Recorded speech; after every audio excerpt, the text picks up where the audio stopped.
অধিকারীকে এই বাংলার মানুষ বাংলার সীমান্তে বলি দিয়ে তার কাটাতে জড়িয়ে দেওয়া হবে। যদি বাংলাদেশের মুসলমান নিয়ে একটা কথা বলে, ভালো থাকুন, সুস্থ থাকুন।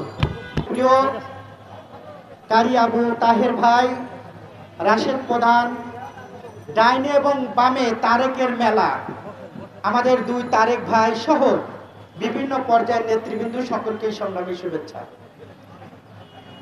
আজ কয়েকদিন যাবতে ভারতের তালমাতাল যে রাজনীতি, এই রাজনীতি উত্তপ্ত করেছে ভারতের কসাই মোদী সরকারের বিজেপি নেতা শুভেন্দ্র।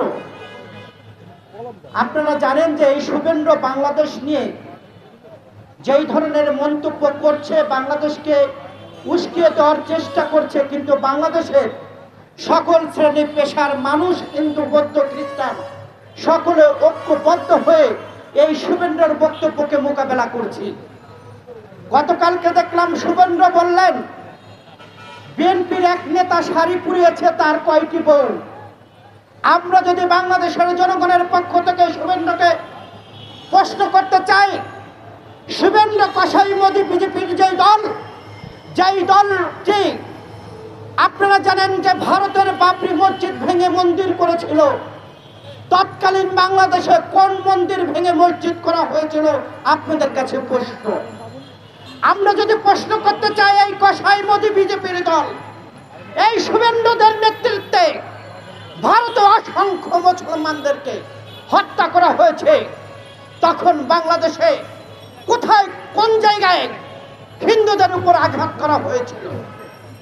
বাংলাদেশে হিন্দু বৌদ্ধ খ্রিস্টান একই সঙ্গে মিলামিশা করে একই সঙ্গে বসবাস করে।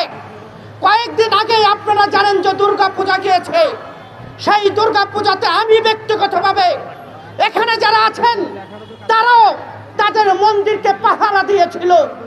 আমরা মাথায় টুপি পরে মসজিদ থেকে বেরিয়ে তাদের মন্দিরকে আমরা নিরাপদ রেখেছিলাম। কিন্তু আপনারা কি কোথাও দেখতে পেয়েছিলেন ভারতবর্ষে মন্দির থেকে পূজা করে আমার মসজিদকে নিরাপত্তা দেয়? আমরা কোথাও দেখিনি। সেই শুভেন্দ্র বাংলাদেশকে নিয়ে যেই ধরনের মন্তব্য করছেন তাকে ক্ষমা চাইতে হবে। আর যদি ক্ষমা না চায়, তাহলে ভারতের বিরুদ্ধে কিভাবে আন্দোলন গড়ে তুলতে হয় সেটাও বাংলাদেশের মানুষ জানে। বাংলাদেশে প্রতিটি মন্দির নিরাপদ, বাংলাদেশে প্রতিটি গির্জা নিরাপদ, বাংলাদেশে প্রতিটি মসজিদ নিরাপদ। আমার মসজিদে যেইভাবে হিন্দু ভাইরা নিরাপত্তা দেয়, মুসলমান ভাইরাও তাদের মন্দিরকে নিরাপত্তা দেয়। কিন্তু এই শুভেন্দ্র কসাই তাদের ভোটের রাজনীতির কারণে আমরা দেখি বারবারই ভারতের মুসলমানদেরকে তারা নির্বিচারে হত্যা করে। এই গোমূত্র খাওয়া কসাই মোদীর দল বিজেপির নেতারা এই গোমূত্র খেয়ে তারা বীরত্বম দেখাতে চায়। তারা জানে না বাংলার মুসলমানরা গরু খেয়ে শক্তি বাড়িয়ে পাকিস্তানকে তাড়িয়েছে এবং 5ই আগস্টে এই শেখ হাসিনা পেটের থেকে তাড়িয়েছে। এই শুভেন্দ্ররা এবং কসাই মোদীরা তারা ব্যাপক শোক আহত, কারণ গত 17 বছরে তাদের মুখ্যমন্ত্রী নতজানু পররাষ্ট্রনীতি যা বলেছে তাই করেছে এবং কাপড় উঁচু করে সব দিয়েছে। কিন্তু এখন তাদের প্রেমিক নেই, কাপড় উঁচু করে বাংলার মানুষ ভারতকে কিছু দেবে না, যার কারণে আজকে এই শুভেন্দ্ররা পাগল হয়ে গিয়েছে, বাংলাদেশ নিয়ে অশান্ত করার চেষ্টা করছে। আমরাও বলে দিতে চাই, বাংলাদেশ নিয়ে যারা অশান্ত করার চেষ্টা করবে, আমরাও 7 সিস্টার নিয়ে কথা বলতে চাই।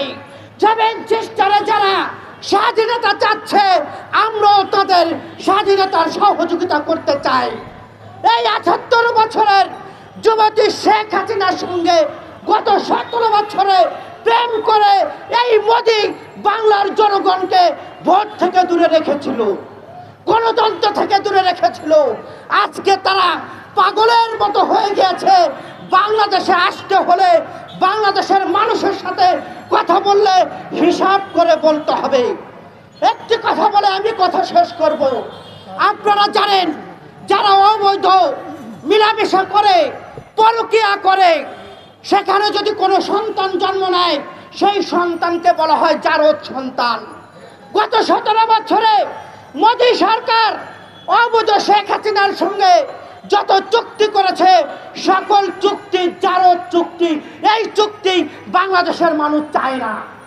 বাংলাদেশের মানুষের আশা এবং চাওয়া, গত 17 বছরে যত চুক্তি হয়েছে, অন্তর্বর্তী সরকার সেই চুক্তি বাতিল করবে বলে আমরা আশা করি।